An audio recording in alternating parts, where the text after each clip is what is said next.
Hezbollah says that Israel is on the path to extinction. The U.S. issues a strongly worded letter to the Houthis. We'll see if that does anything. And just about everybody is blamed for the terrorist attack in Iran yesterday. But I've got a prediction on who might actually be responsible. What's going on, everyone? Let's take a look at some updates as it relates to the ongoing war between Israel and Hamas. I'm recording this at 8 a.m. Central on Thursday, January 4th, 2024. Most of today's update is going to end up being external factors because we're kind of in one of those times where it seems like at any point this war could spiral into a broader regional or global conflict. So all eyes are up north watching Hezbollah to see what their reaction is going to be after the alleged Israeli airstrike that killed senior Hamas operatives in Beirut yesterday. They did claim responsibility for 11 attacks into Israeli territory over the past 24 hours. In turn, Israel responded and struck a bunch of Hezbollah targets, killing at least 4 more Hezbollah fighters. The 11 attacks isn't really much of an uptick at all. It's kind of in line with what we've seen just about every day since October 8th. So if you're waiting for some large-scale military intervention coming from the north, hasn't happened yet. But some clues were put forward by Hezbollah leader Hassan Nasrallah in a speech yesterday. He said, quote, "Israel has fallen morally, legally, and humanely in the eyes of all peoples of the world. It is a killer of children and women, a displacement of people, and the perpetrator of the largest genocide of the current century." He said the Allo Flood, the initial raid into Israel on October 7th and subsequent war in Gaza, and what is happening on all fronts dropped the theory of the concept of a safe haven for the Zionists, on the basis of which the migration of millions of Jews to Israel was based and the reverse migration began.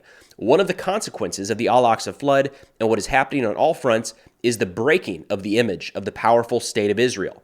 The Al-Aqsa flood put Israel on the path to extinction, but the Arab thrones may preserve themselves.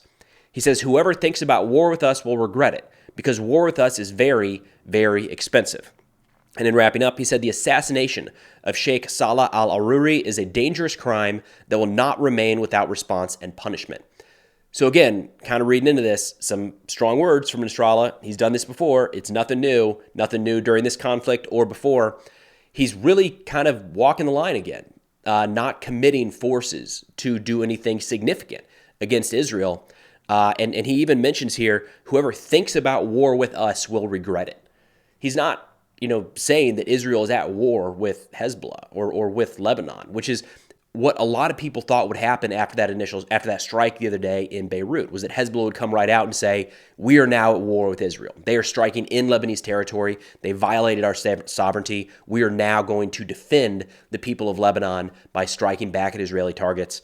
Instead, Nasrallah just kind of, a warning. Don't go to war with us. You don't want that. It'll be costly. So I got to think that Hamas leadership and anybody supporting Hamas in this fight probably continues to be frustrated with how Hezbollah is really kind of dragging their feet and for the most part sitting this one out.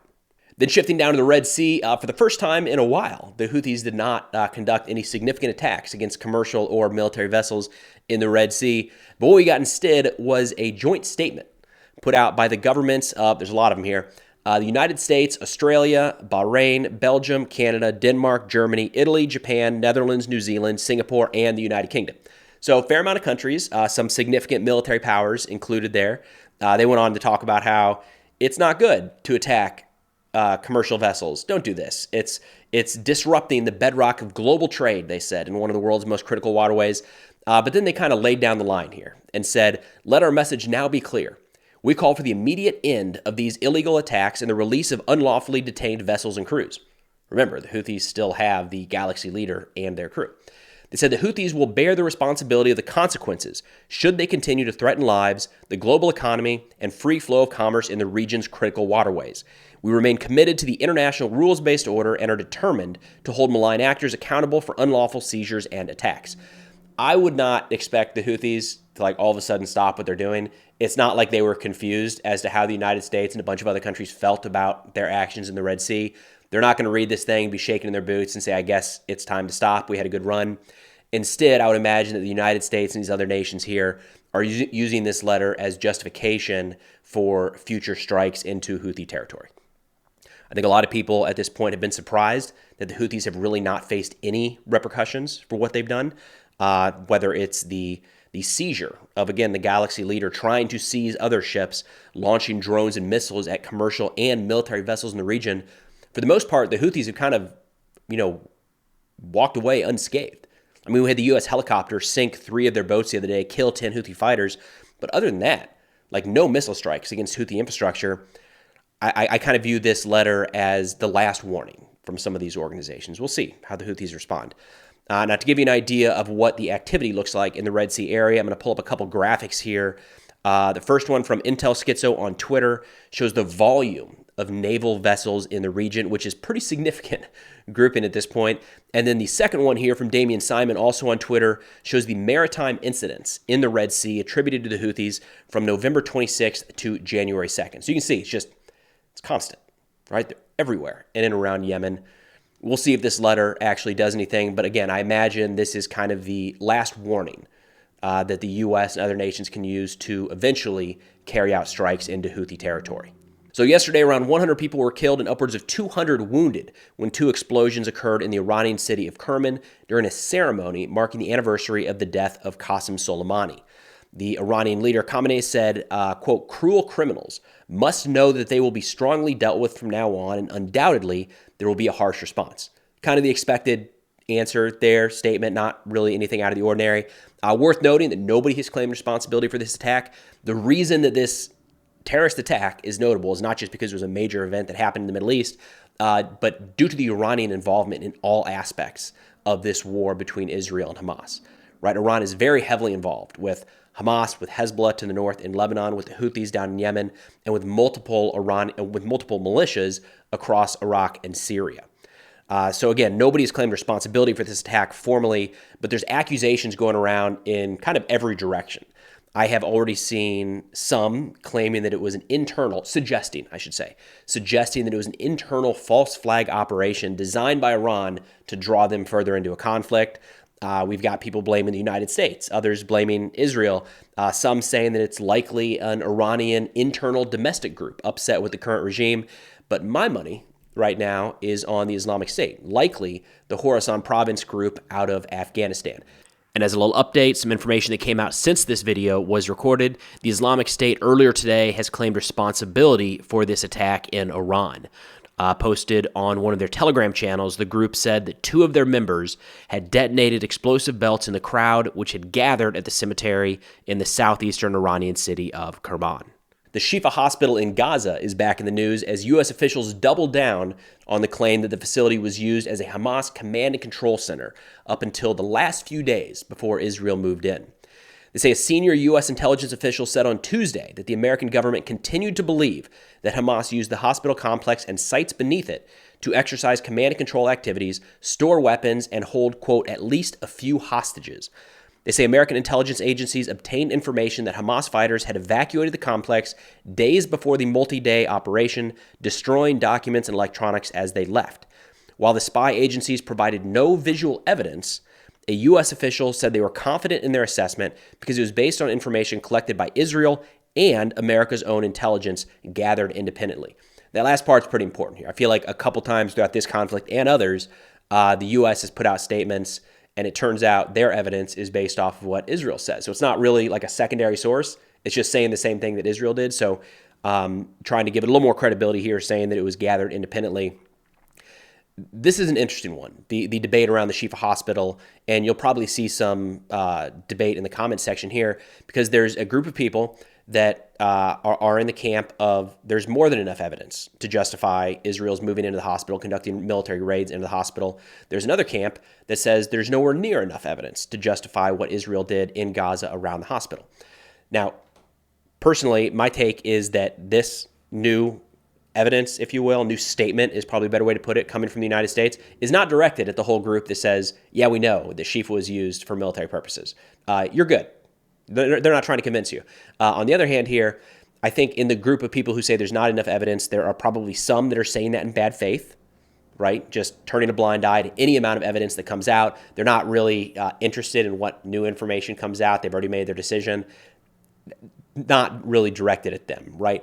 But just given the volume of pushback around this whole operation, I do think it's safe to say that there's a significant number of people out there in the United States and abroad specifically that don't know if there was enough evidence for Israel to go in and conduct the operations they did in and around the Shifa hospital. This is likely aimed at them, still trying to convince people that this was the right move, that it was the justified move, as the U.S. says here, confirming that Hamas was continuing to use that facility in the hospital and below for military operations and holding hostages right up until the last minute when Israeli forces moved in. Then yesterday, the Palestine Red Crescent Society announced the death of a Palestinian and the injury of 6 others as they say Israel targeted a building belonging to it in Khan Yunis, the southern portion of the Gaza Strip.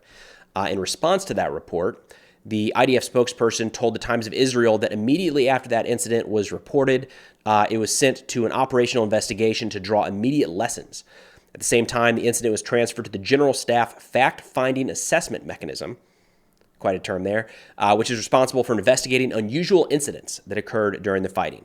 None of that's really out of the ordinary for a modern conventional military. Something happens in the battlefield, needs an investigation. There's a unit to send that to that can look into it. But Israel kind of goes back and forth on this one a little bit. What you hear from those first few statements is we don't exactly know what happened. We're going to look into this. They're suggesting this should not have happened, right? The second part here, they say a military source also said that Hamas's use of civilian sites to fight Israel is extensive and unprecedented, adding that entire neighborhoods in the Gaza Strip have been converted into fighting complexes for Hamas, which include ambushes, command and control apartments, weapons depots, combat tunnels, observation posts, firing positions, booby-trapped homes, and explosives in the streets. So the first part of that statement there sounded like Israel saying, we're not sure what happened. This could have been an accident. This facility, this Red Crescent facility should not have been targeted.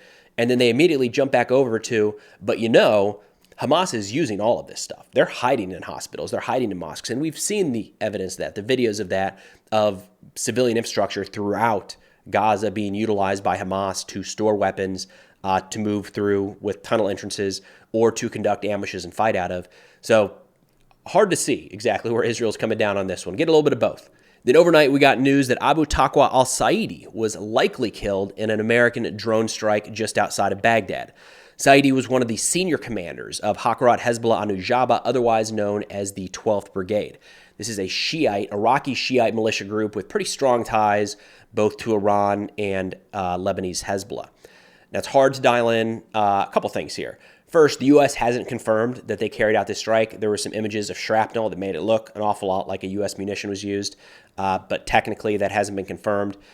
The 12th Brigade has most certainly carried out attacks against U.S. forces in the region over the past couple months, but those also are kind of hard to dial in because this group overall known as the Popular Mobilization Force, which kind of encompasses all of the Iraq Shiite militias, they claim responsibility for these attacks generally. It's not the individual groups. And there's a bunch of sub-organizations like the 12th Brigade that fall under them. But anyways, they certainly have taken part in at least a few, because if we look back on December 4th, the U.S. carried out an airstrike that killed at least 4 militants of the 12th Brigade as they were lining up a rocket attack against U.S. forces in Iraq. So from what I've seen, it's not entirely clear if Saidi was the commander or a senior commander, but either way, it looks like he was specifically targeted and struck by U.S. forces in Iraq. But that's all I've got for now. Of course, if interested in national security subjects, be sure to check out the sit reps I put out on Substack. Link is in the description below. Substack now also has ad-free, sponsor-free videos that go live about 1 hour before they're up on YouTube. But thanks for watching. I'll see y'all next time.